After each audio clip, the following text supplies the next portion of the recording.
My name is Cathy Cheo-Isaacs. I just completed my second year as a lower school educational technology specialist at an independent school in New York City.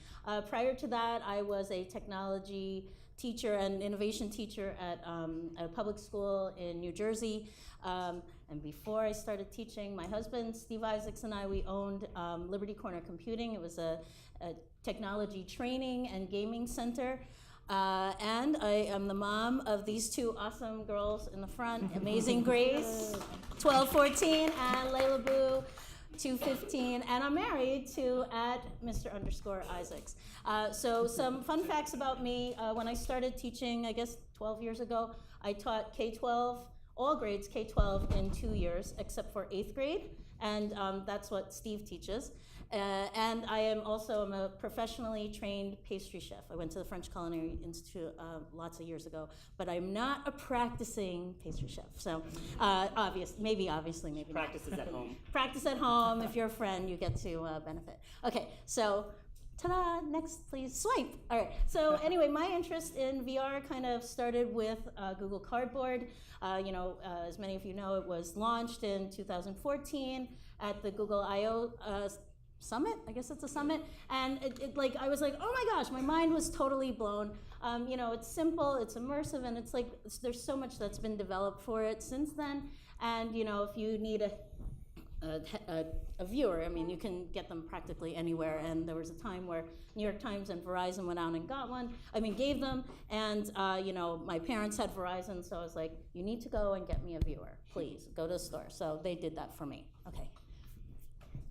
All right, so the thing that really got me excited was 2 years ago at ISTE, Google launched Google Expeditions, which is a virtual field trip application. And when I experienced it, I was blown away. I was crying. I mean, that's how much, how powerful that I thought it was. And every time after that, I was like, ooh, I have an opportunity to try this with the headsets and everything.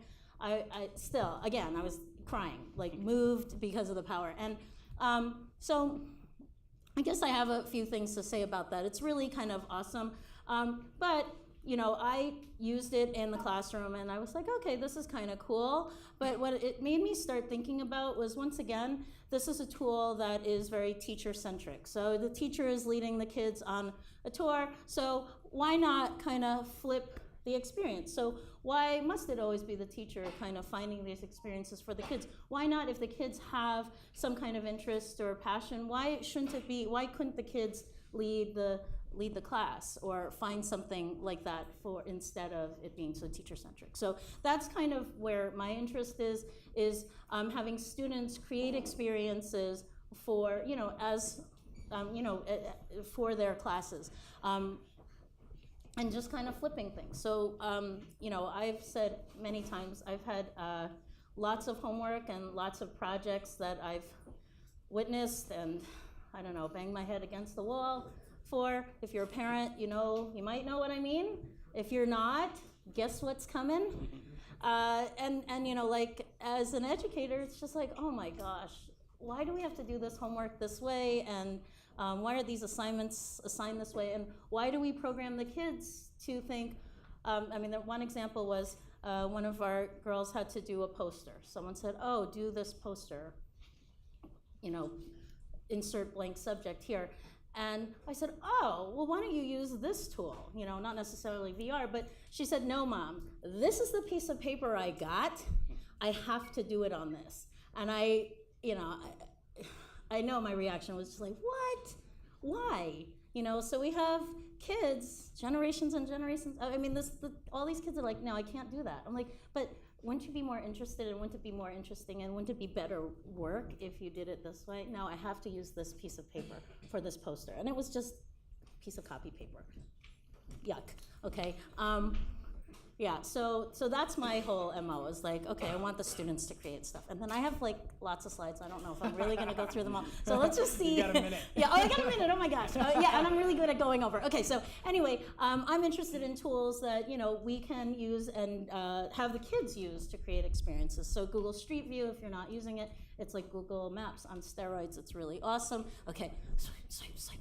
And then one of the things that I had the kids do this year was, and maybe we're talking about that later, but we in New York City, we study the Hudson River. A lot of other schools in New York State study the Hudson River. So I was like, oh, why don't we do like a whole collab of like 3D images, or not 3D, 360 images up and down the river. So it's like, oh, we visited this site, so here it is. And kids up and down all along the river or throughout the state could see these images and be like, oh, look at that. Look at where the river changes. Okay, anyway, so Google Earth has a great VR component. Okay, and we're just going.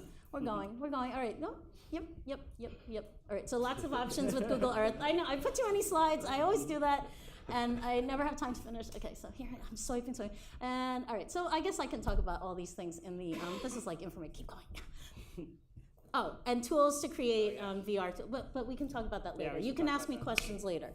Okay, I'm sorry that I'm about to go over it. See, too many slides. Okay, good. Oh, all right, so now I had a learning experience here. Narrow down the slides. Okay. All right, thank you.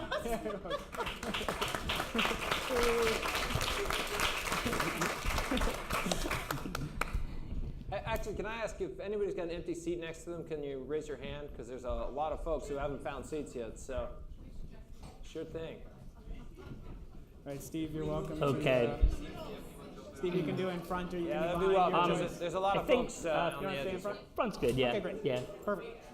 Okay, so my name's, I'll let people walk around, but I'll just start talking. My name's Cheo-Isaacs. I teach game design and development at William Annin Middle School in Basking Ridge, New Jersey, not too far from here, about 40 minutes.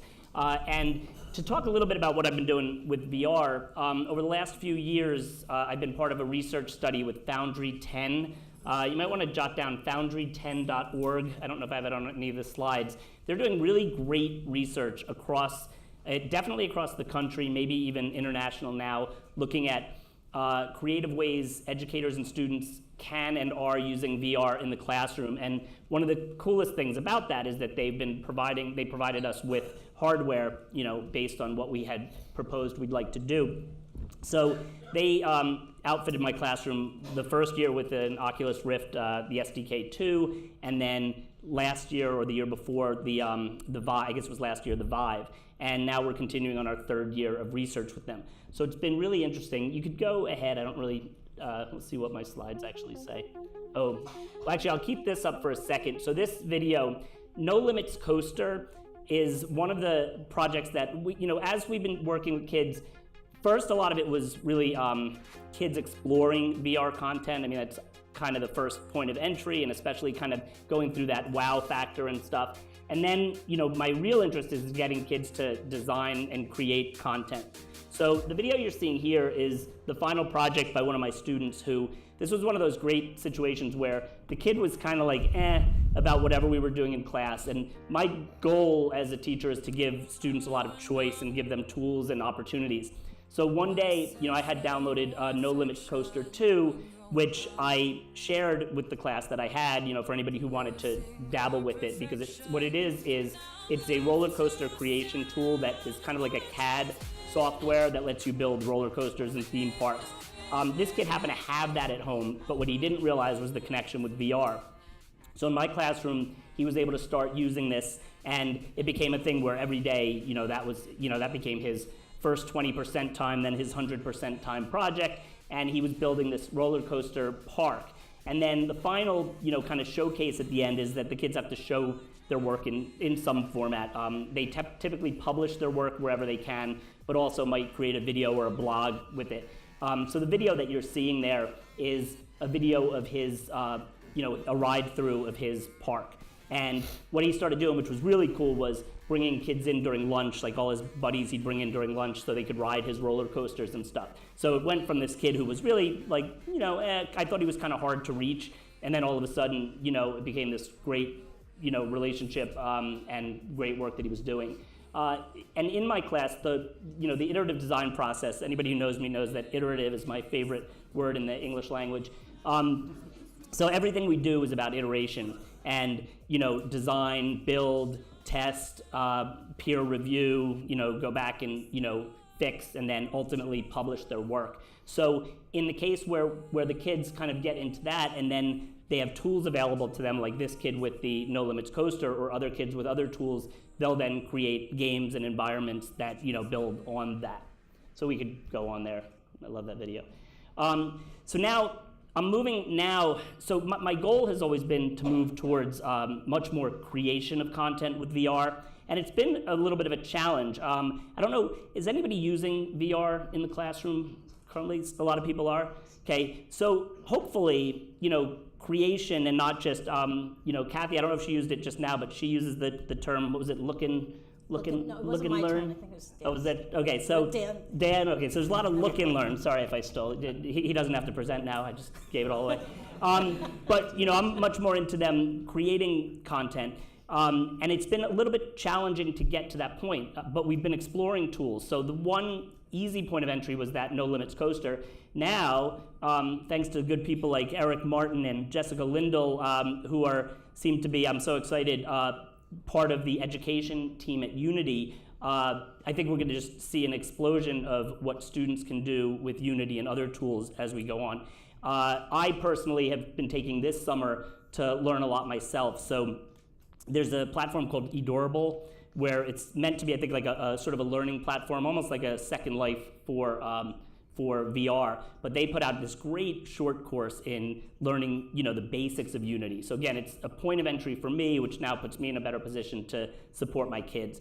In the past, I often gave the kids the option to work with Unity, but I was a lot of things I throw at my kids, I'm like, well, here's a tool, you're welcome to learn it and use it, but Unity, I've come to find, needs a little bit more guidance on my part at first. So that's sort of been my goal this summer, to get to that point where I could at least give them that kickstart.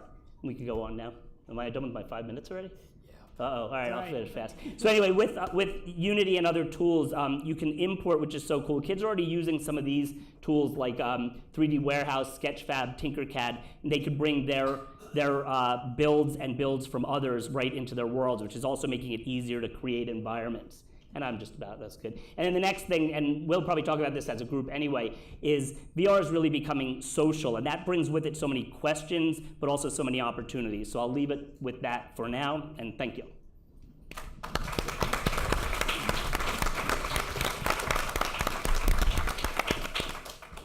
Hey everybody, my name is Jesse Schell. I run a video game development studio in Pittsburgh called Schell Games. We have a bit north of 100 people working on a number of projects. We do about half entertainment projects and about half educational projects. And lately, about 2/3 of what we do is in the virtual reality and augmented reality area.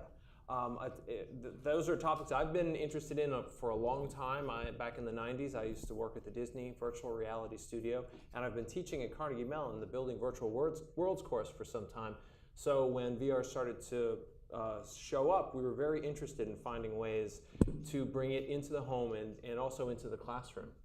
So if you could, you can see these are some of the different games we've developed, and you can see here's a mixture of these are all VR and AR games, a mixture of some of them are entertainment-based, some of them are more education-based. I wanted to show trailers of some of them. So here's Water Bears VR. If you just advance that, it'll start, I think. On a good day, there might be sound, but we'll find out.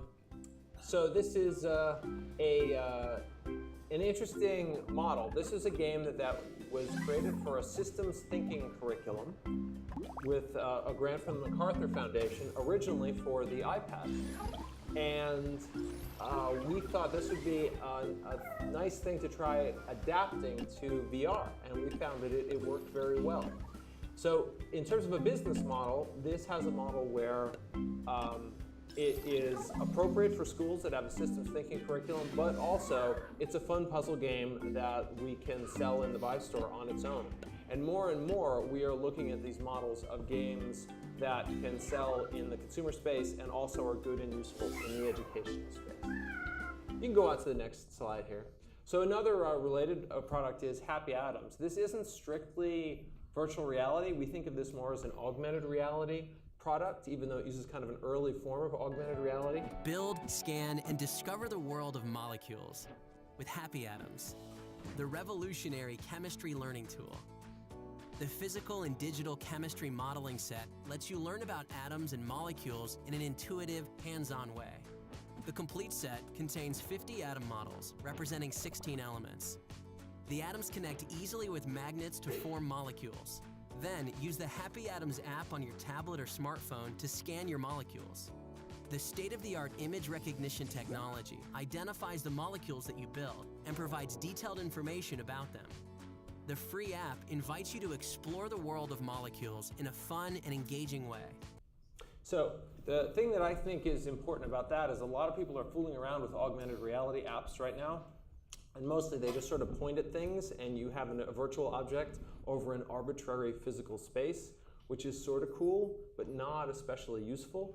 I think where the real payoff comes with augmented reality is when you have physical objects that are combined with the virtual objects. And so I think it's going to create a real opportunity in the learning toy space to create toys that can be overlaid with interesting augmented reality in the coming years. It's one of the things that certainly worked very well for us on this product.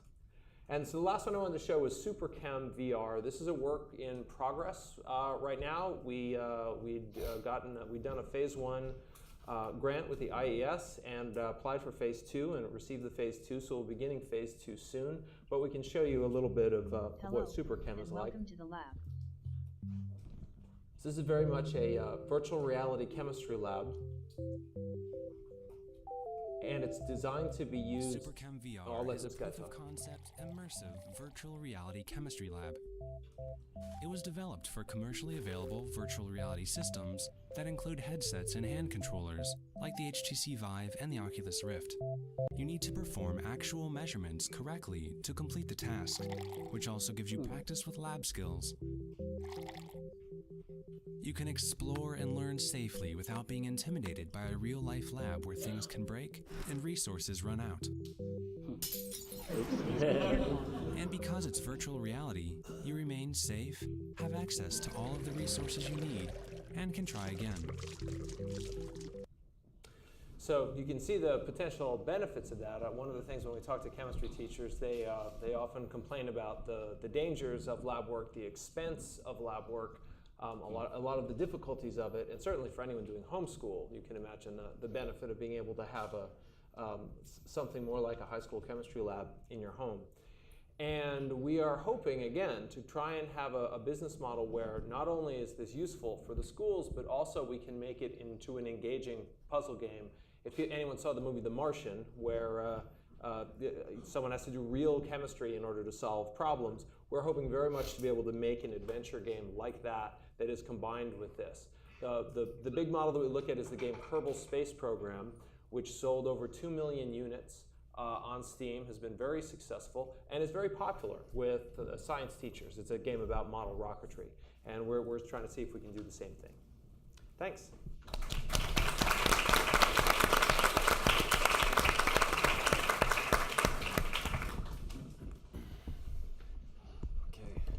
Control freak of All right, a bunch. go, go, go. Steer. Okay, hello everybody. My name is Dan White. I'm the CEO at Filament Games. Filament Games creates playful experiences for learning and teaching. And we, of course, believe inherently in the power of play as a useful and productive activity. But we're particularly interested in what happens after the play, so after the game, as it were, and particularly interested in what sorts of changes we can make, what sort of behavioral changes, or can we change the skills that somebody's have, or the knowledge that they have, or the things that they can do. We've been doing this for about 12 years. We made a whole bunch of different learning games, and we have basically two sides of our business that I think are important for the context of this conversation. One is that we create games. Did I just pull the cord out? Whoops. That's exciting. All right. So we create games on a contract basis, so custom games for learning, and then we also have a growing library of K-12 content that we sell directly to schools. So when VR became another tool that we had in our tool belt, we were instantly interested in how we could use it in the service of education. And so our journey began with really trying to think about what was different about VR from all the other different types of educational media that we'd played with in the past. And so as part of that journey, we did a bunch of prototyping, and we did some client projects. I'm excited to say that we have a product that's going to be on the store shelves at Costco pretty soon. And then perhaps most importantly is we interviewed a whole bunch of educators and education administrators.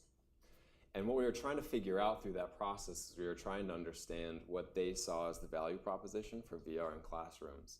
So, logistics things like what kind of hardware do you have in the classroom? What kind of hardware do you intend to get in the classroom as it pertains to VR? And then just sort of more pedagogical things like why would you use VR in the classroom? And what's the ideal scenario that you see as this technology comes to fruition or maturity? And then ultimately, what sorts of designs could we create to capitalize on the vision that you have? So it's a super interesting process. What I'd like to, I think we're actually going to get into that conversation a little bit during the panel here. So I'm going to skip ahead a little bit and just show you a couple things that we've been working on. So the first one, and I don't think oh, Mark, did you wire this up for me so I can just click in and play? You are so good. All right, so this is the first thing that I'd like to show. And I'll pause it here real quick. I'm Dan White, CEO. Oh, you know that guy. A working proof of concept can be applied to career and here. We're not seeing the video right now. Just oh, you're not? Okay. Well, let's see. I gave you credit too soon, Mark. Okay. So let's see. So I think I actually have, is the actual hard copy of the file on the computer? I can just pull that out. Yeah, probably. Yeah. Yeah.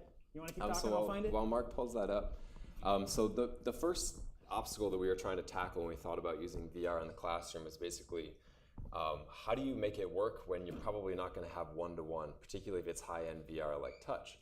So the first thing that we did is we designed an experience that leverages a asymmetrical play design where you have one person in a VR headset and everybody else is on a traditional device like a laptop or a computer or a tablet. And a setup where the person in the VR headset is in some remote, probably inhospitable place trying to do something really difficult and scientific, and they have the support back at home of a field group or like a NASA mission control type group. And so this is a prototype that we created that's very similar to the middle school mineral identification lab.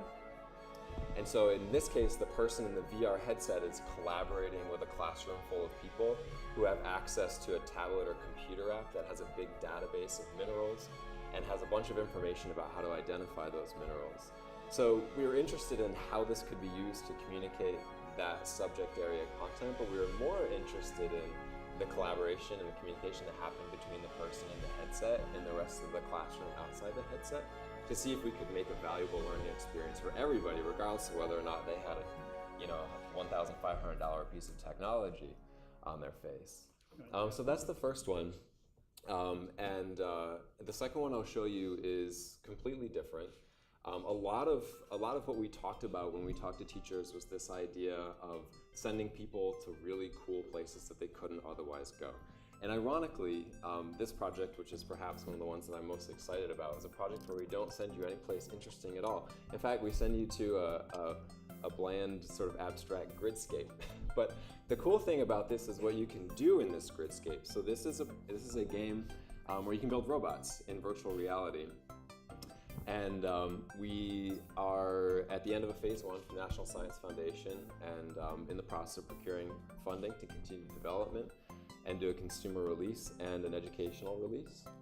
But the thing that excites me about this and excites me about VR in general as it pertains to the classroom is not supplanting things that you could otherwise do in the classroom or through a field trip, but instead enhancing things that you might otherwise already be doing. So for example, in the case of robotics, physical robotics kits already do a lot of things really, really well, and we're not interested in replacing that. But we are interested in what we can do in the virtual space that you can't do in a typical robotics setup. So for example, can we make it more accessible to a broader audience of people? Can we make it so you can prototype faster? Things of that nature. Thank you.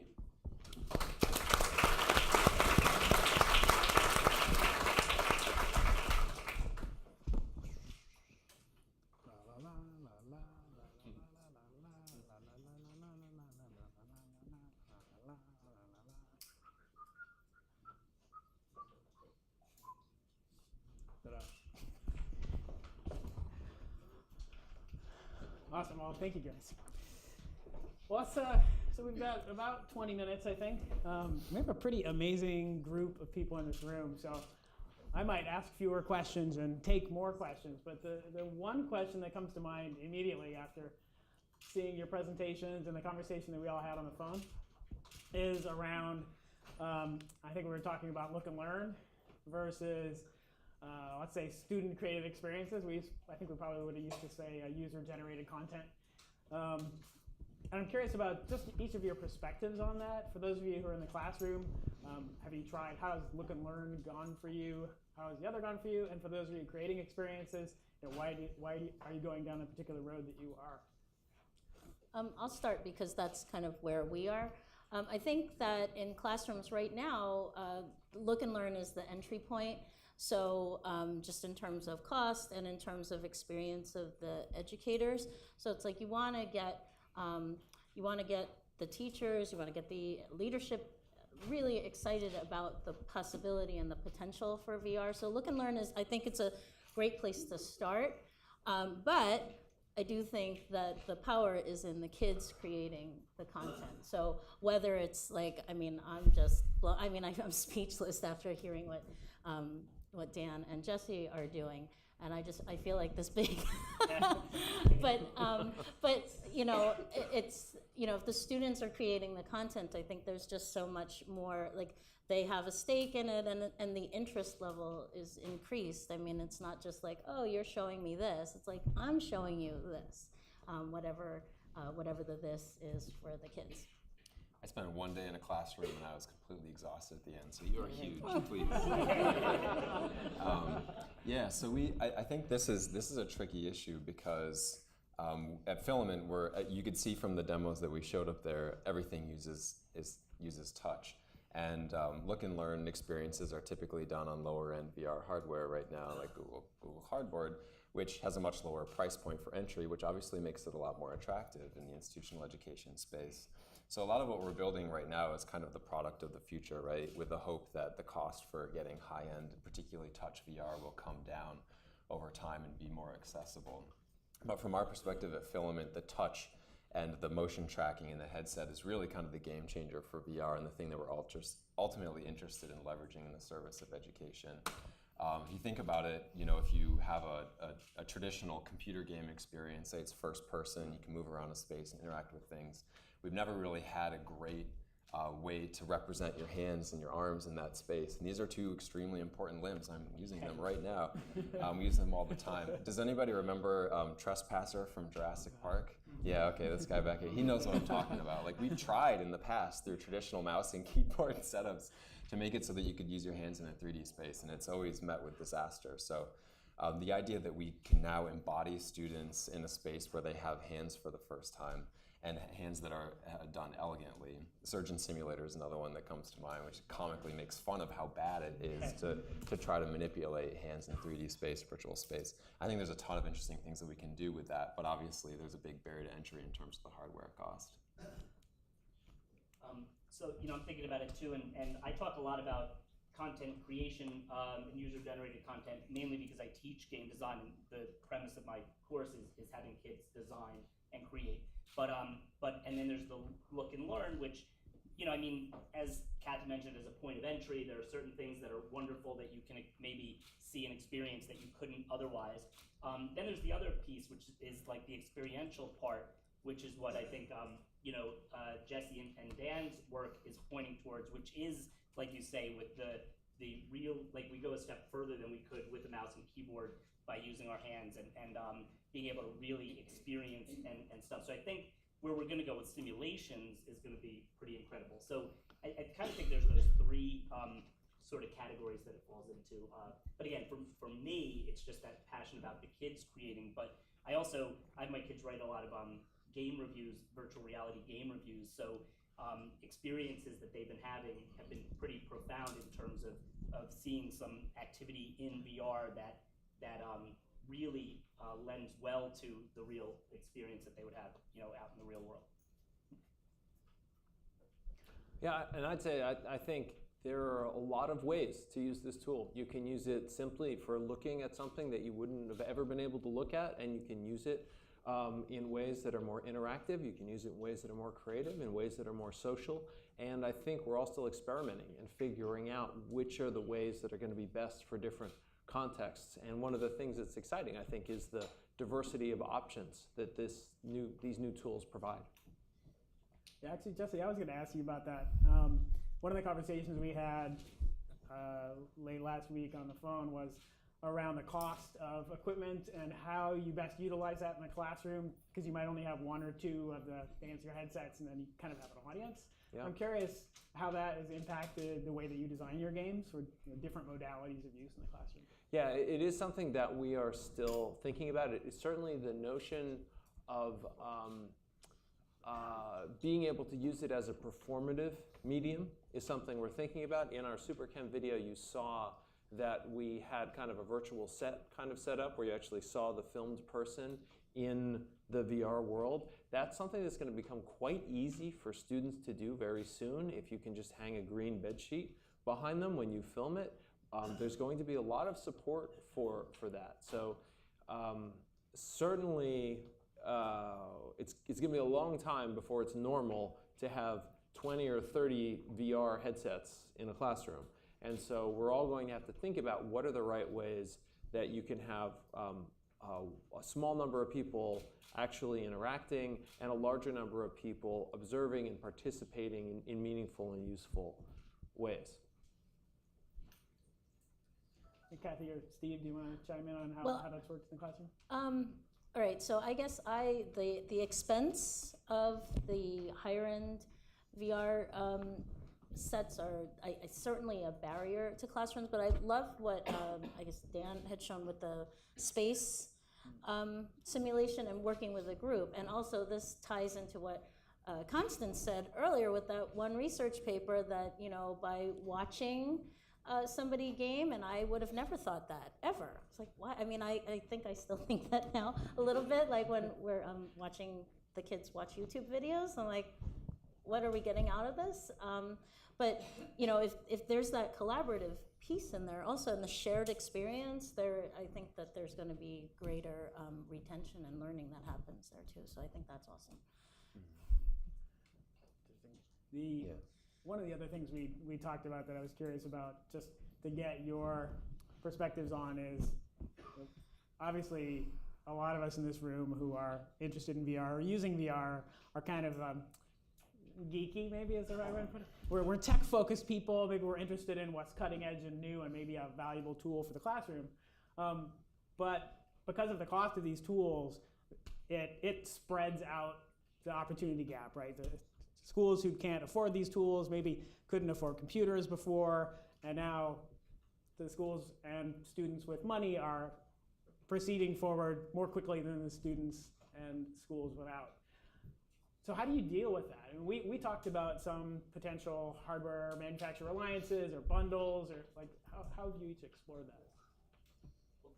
I mean, as far as bundles, there are some companies now that are actually working towards a solution.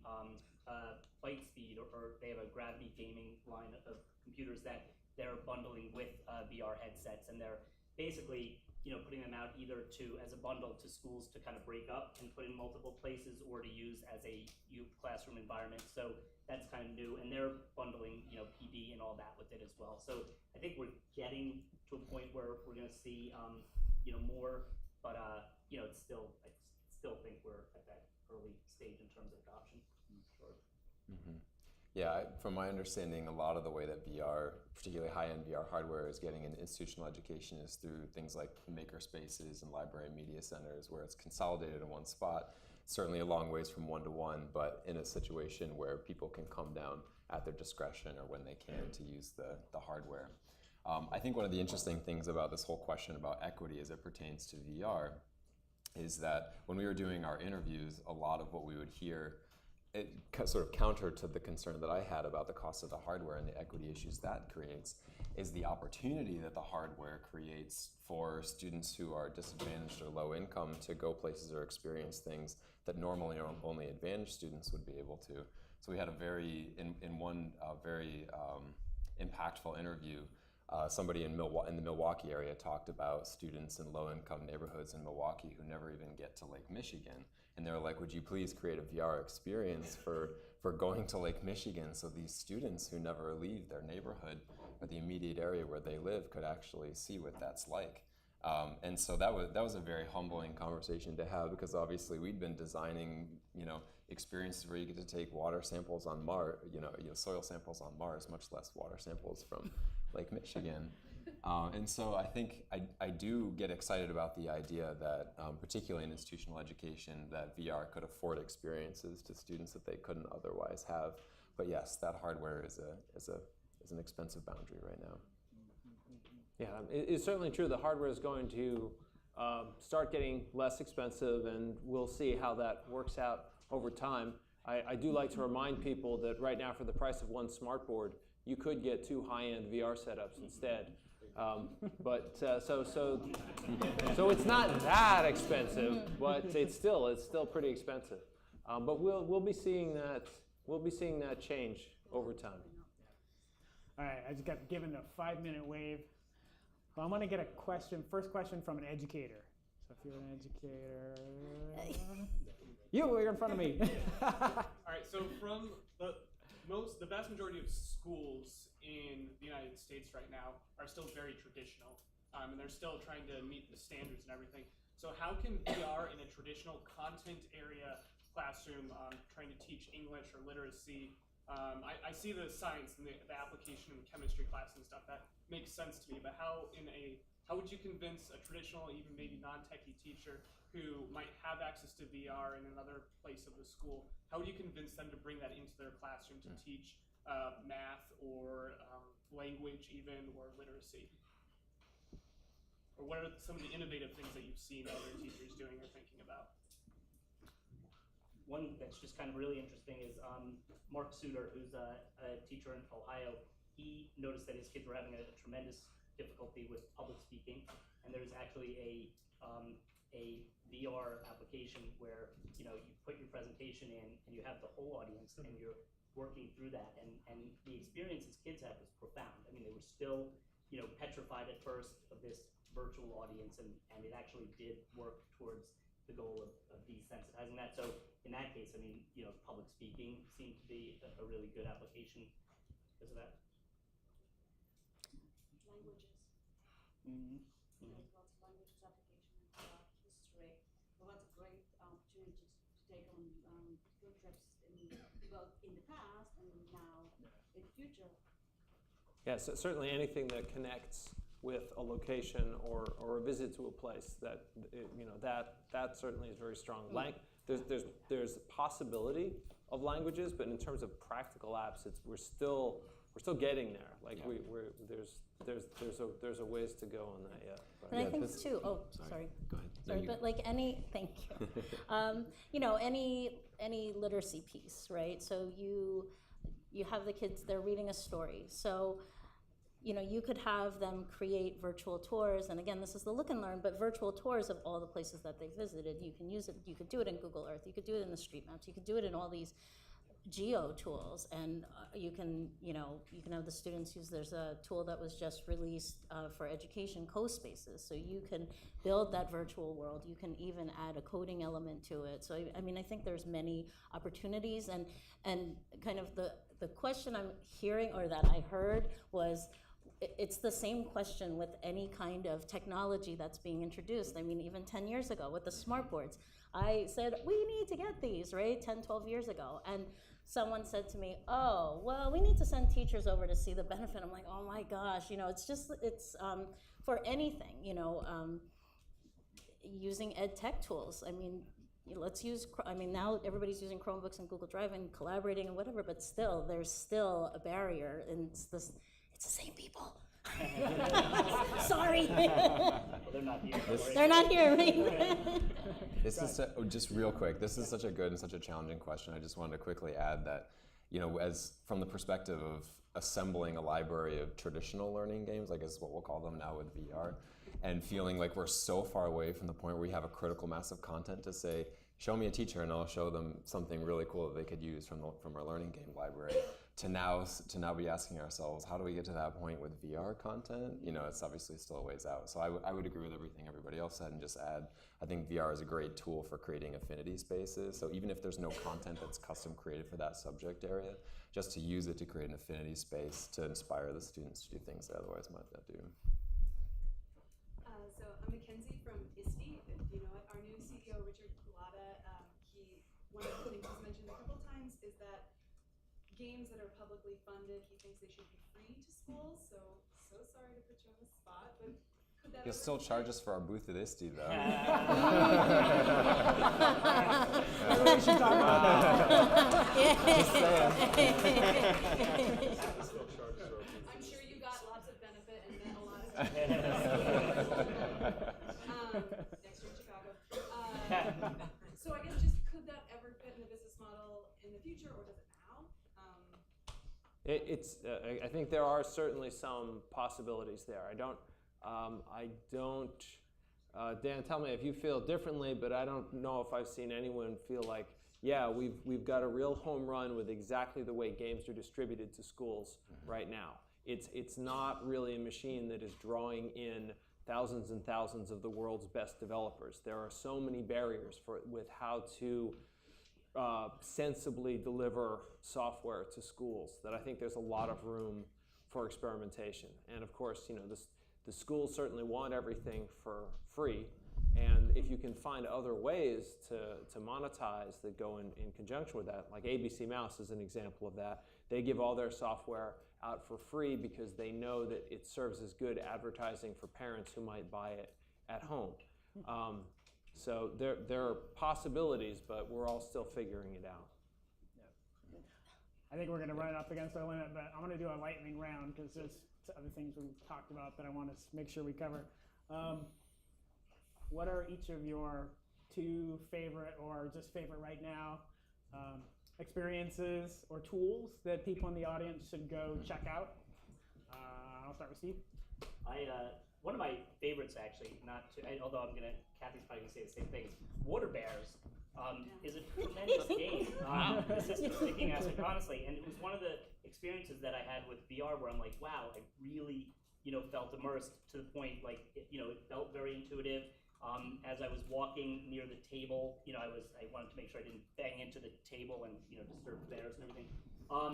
That's one, and then also 3D Sunshine is something that's probably not so well known, but it's a building game that uses, actually the person who developed it, Stephen Skolny, he's working with commercial games and integration, and there's like a whole Lego piece to it where you could build in Legos, you could build in Minecraft, you could go into Minecraft worlds and build and stuff, so very, very cool as well. I would say Universe Sandbox and Fantastic Contraption. Ooh, yeah. All right, so I have to say, Water Bears, yes, it was so much fun. And I was up all night. I mean, I really, I gotta save those bears.